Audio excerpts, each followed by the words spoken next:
السلام عليكم ورحمة الله تعالى وبركاته. مرحبا بكم في قناة سهيلة كنغي. إذا اليوم الموضوع تاع اليوم راح يكون الإجابة على هذا السؤال تاع الأخ اللي سأل. حبيت نجاوب بهذه الطريقة، يعني على شكل فيديو، هكذا الجميع راح يستفاد من هذه الإجابات اللي هي مهمة جدا، وهي يعني البيض الغير مخصب لأنثى الحسون. إذا السؤال تاعو يقول الأخت الكريمة، عندي أنثى حسون، يعني العام الماضي بنات العش، ويعني حطت البيض، ولكن البيض كان غير ملقح، مع أنه كانت يعني كل 7 أيام تحط بيضة واحدة. والعام هذا عاود يعني الكرة في التزاوج هاد الأزواج هذه، ولكن الأنثى هي اللي كانت يعني تتشاجر مع الذكر، مع أنه قالك حاط عازل بيناتهم، ولما يفتح العازل الصباح هي الأنثى هي اللي تضرب الذكر. هنا نبدا لك بالمشكل الاول تاع العام الماضي، نعاود نرجع لك للعام الماضي وعلاش كان البيض غير مخصب. هنا لما نحاول نفهم نعرف ان البيض لما يكون غير مخصب عندنا فيه عدة اسباب. نعاود نرجع لكم يعني الأول قبل عملية التزاوج. نعرف أن لازم الطير أو الحسون لازم يدخل في عملية غيار الريش، لازم يكون عنده أكل تاعو مخصص متوازن، تكون عنده على الأقل فيتامينات، يكون عنده الوقت الكافي باش يرقد يعني يرتاح. مور هادشي لما يكمل يعني عملية تغيير الريش، بلا ما نقولكم يعني عليها لأنه ما راناش فيها، يعني ما الوقت مازال فيه. يعني هنا راح يكون كذلك لازم يكون عنده الوقت الكافي كذلك لمرحلة الراحة، اللي لازم ياخد مرحلة الراحة الكافية، وإلا ما راح يكون عندكم بيض مخصب. هذه من الأولويات اللي لازم تكونوا تفهموها. نروح للنقاط الأخرى. عندنا أسباب أخرى اللي راح تخلي البيض غير مخصب. إذن من بينها، إذا كان حضرت الأزواج ديالك، حضرتهم كي نقولوا تحضير، يعني تحضير جيد للأزواج لهذه العملية، يعني من الأكل، الكميات الغذائية اللي تكون مليحة ومتوازنة، عندك الفيتامينات والمعادن الضرورية اللي لازم نقدموها للأزواج، مثل الأدي 3 أو والأو سيلينيوم. ما ننساوش كذلك لازم يكون عندك برنامج تسير عليه طول الأسبوع، وهذا طيلة الشهر، لأنه الأزواج لازم نحضروهم خلال الشهر.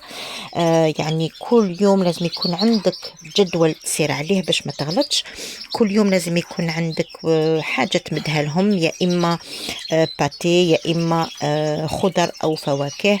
عندك تمد لهم الأحماض الأمينية، عندك ال يعني هذا نهضر لك في الأسبوع. الأحماض الأمينية، عندك الأحماض المعدنية، عندك حافظ الكبد، عندك كذلك لادي 3 أو.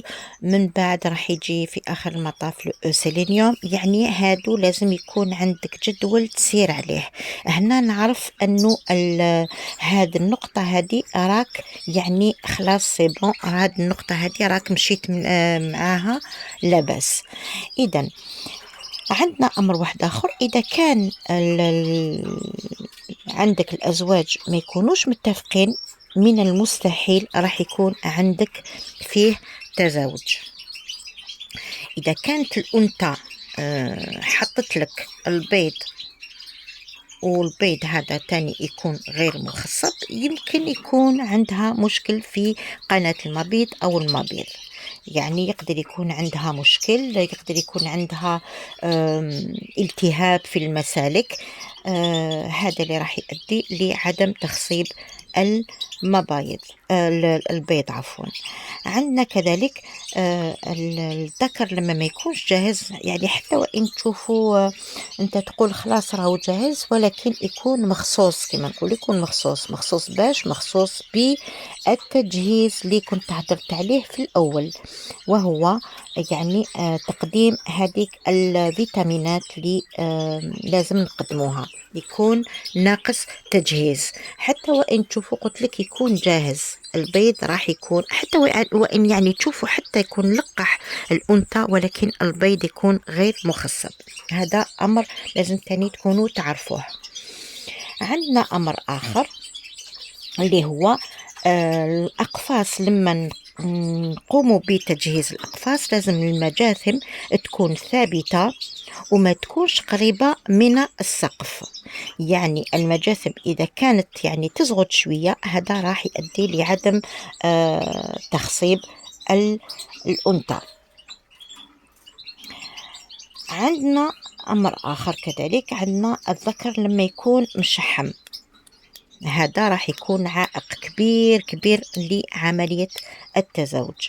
عندنا كذلك إذا كان الذكر يكون مريض، يكون عنده مثلا يكون عنده أمراض في الجهاز التناسلي، أو عنده الالتهاب في الأمعاء، كذلك هذا راح يكون عائق. كذلك إذا كان فيه ريش صغير، يعني نقولوا له الغيار الجزئي، كان الريش صغير أو حتى الكبير، هذا يقدر يكون عائق لتخصيب البيض.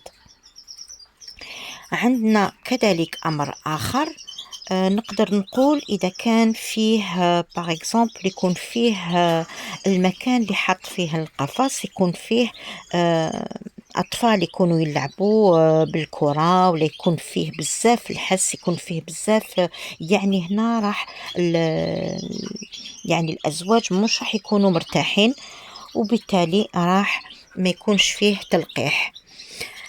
كذلك الذكر لما يكون كبير في السن، هذا راح يسبب عائق. الذكر إذا كان عنده الأظافر تاعو طويلة، كذلك هذا راح يسبب عائق. كذلك الأنثى إذا كان عندك يعني مال واحد آخر أو ذكر آخر عندك التما في الدار وسمعت الصوت تاعو، أكيد هذا لازم تبدل الذكر، تجيب هذاك اللي راهو عندك تحطه قدامها وشوف، أكيد يكون هذاك الذكر اللي راهو من الجهة الأخرى يغني، هذاك هو اللي أعجبها. إذا هنا لازم تعاود تولي تشوف هاد الأمور كامل اللي ذكرتها، وراح تحاول أنك تشوف يعني المشكل وين راه. عندنا أمر آخر تاني، إذا كان فيه الأنثى تحط هنا المشكل ما راهوش عندك هنا في الأنثى، لأنه الأنثى كل 7 أيام قلت كانت تحط لك بيضة، تحط بيضة، هذا يعني أن الأنثى راهي لاباس بها، حطت لك بيضة لأنها راهي واجدة. ونعرف أن الأنثى يعني كل 7 أيام 10 أيام تعاود توجد وتحط لك البيض من جديد. علاش؟ لأنها ما تلقحتش. إذا هنا لازم تعاود تراجع نفسك، شوف المشاكل اللي عندك. أنا عطيت لك كامل المشاكل هنا اللي راهم موجودين، عاود راجع نفسك، حاول أنك تعرف السبب من الأسباب اللي أكيد فيه سبب، أكيد، لأنه ما كاش أنت تحط بيض فارغ مع هذا كان تحط بيض فارغ، غير إذا كان فيه سبب معين، والسبب المعين غير أنت اللي تقدر تعرفه. نظن أنه يعني جاوبتك بكل وضوح، وإن شاء الله نكون ما قصرتش يعني في الإجابة تاعي. نقول لكم في رعاية الله وحفظه، والسلام عليكم ورحمة الله تعالى وبركاته.